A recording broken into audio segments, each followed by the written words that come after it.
have to move the microphone up because I'm so tall. Okay, I guess I better tell some stories, huh?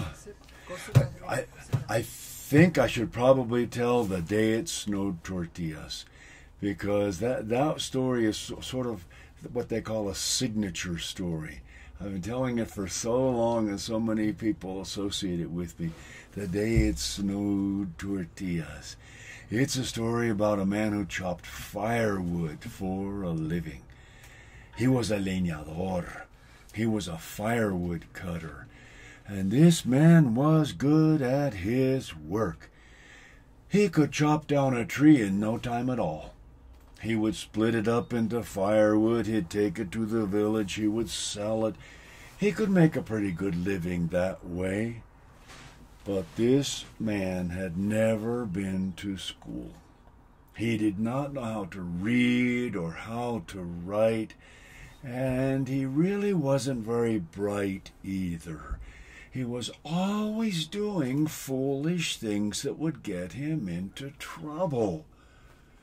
One time he was way off in the mountains, cutting some firewood, and at the end of the day he started back down the trail to go home, and he saw 3 leather bags by the side of the trail. He walked over and he opened up the first bag. The bag was full of gold. He looked into the second bag. It was full of gold too. So was the third one. He took the 3 bags of gold home and showed them to his wife. His wife was a very clever woman. And she told him, "Oh, I need you to do me a favor. I need you to go into the town and buy me some flour. I need a lot of flour. Get me 100 pounds of flour." The man went down to the village, grumbling to himself.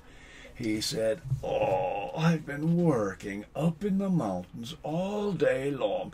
Now I have to carry home 100 pounds of flour." But he bought a big sack of flour and he took it home, and his wife said, "Oh, thank you. You have been working awfully hard.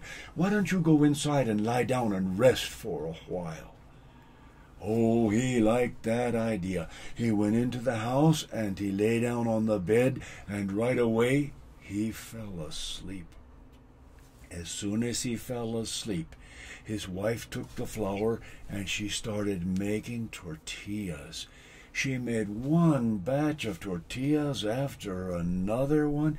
She kept making tortillas until the stack went clear up to the ceiling. She turned the whole 100 pounds of flour into tortillas. And then she carried the tortillas outside and she threw them all over the ground. Well, the man was so tired. He slept all through the evening. He slept all night long.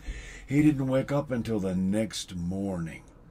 When he woke up, he looked outside, and he saw that the ground out there was covered with tortillas. And he said to his wife, "What's this?" His wife said, "Oh, my goodness, it must have snowed tortillas last night." He said, "What? Snowed tortillas? I've never heard of such a thing." She said, "Well, you're not very well educated if you've never even heard about it snowing tortillas. You'd better go to school and learn something." And she made that man get all dressed up in his Sunday suit, and she packed him a lunch, and she made him go to school. He didn't know how to read or write, so they put the man in the 1st grade. He was a big, strong man. He could work with an axe all day long, but he had to squeeze into one of the little chairs that the 1st graders sat in. The teacher would ask questions. The children would raise their hands. He didn't know the answers to any of the questions.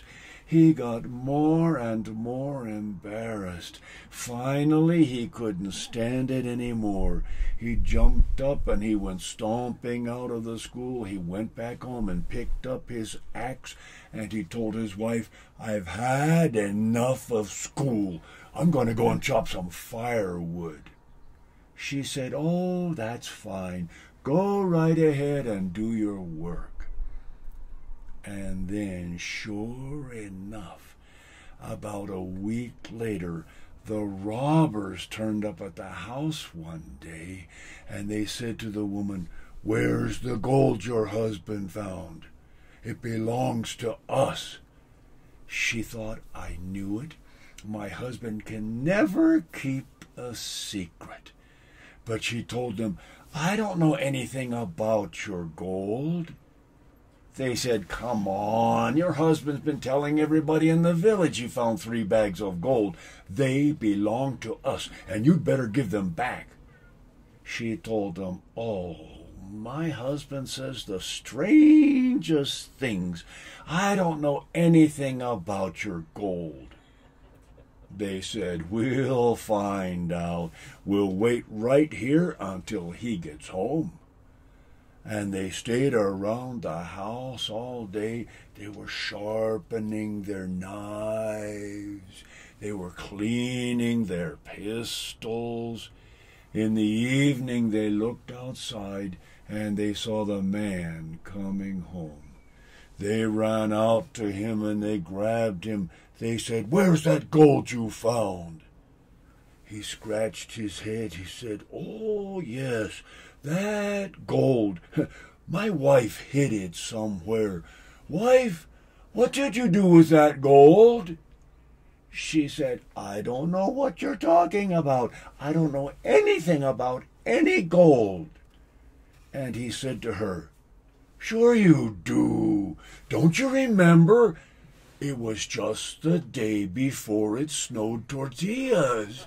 I came home with 3 bags of gold, and then don't you remember, in the morning, you made me go to school." The robbers looked at one another and they said, "Did he say it snowed tortillas? And his wife makes him go to school?" "Ese pobrecito está loco. That poor guy is crazy," they said, and they went away thinking that everything he said was a lot of nonsense. So the woodcutter and his clever wife ended up with 3 bags of gold, and they never did find out who the gold really belonged to, so they just got to keep it all for themselves. And what they did with that gold, I don't know. I hope they used some of it to build a school where people who didn't know how to read or write or never went to school when they were young, they could go and catch up with the rest of the world. And then they wouldn't be having foolish things like that going on in their lives. Well, that story's one I have been telling for so long. The book with the title The Day It Snowed Tortillas was published in 1982. And I had already been telling the story for a long time. And 1982 was the first summer that I told stories at the Wheelwright Museum. And back then it was sponsored by the Bank of Santa Fe, which no longer exists. They sponsored a lot of good activities around Santa Fe. They sponsored me to go up there and tell stories at the Wheelwright. And we talked it over. They said, if we can get 30 people a night, we'll consider it a success. And we'll try it again the next summer. And instead we averaged over 100 a night. So we kept it going. And I did it for about 3 years. And I started saying, I want to see if I can hang on for 5 years. It got to 5 years. And I said to some people, I wonder, maybe I can make it to 10 years. I'm going to see if I can do this for 10 summers in a row. And it got to be 10 years, and then I started thinking, I wonder if I'm going to make it to 20 years. And then the next thing you know, it was 30 years. And this summer's going to be 32 years I've been going there every summer to tell stories. I think I'm very, very, very fortunate. I do meet other storytellers from around the country, and I've never met another storyteller who's been lucky enough to have a situation like that. The same place every year, year after year, to be able to connect with the community and connect with the visitors that come to the community as well. So I have been very, very fortunate to be able to do that. It's been a real gift that's been given to me.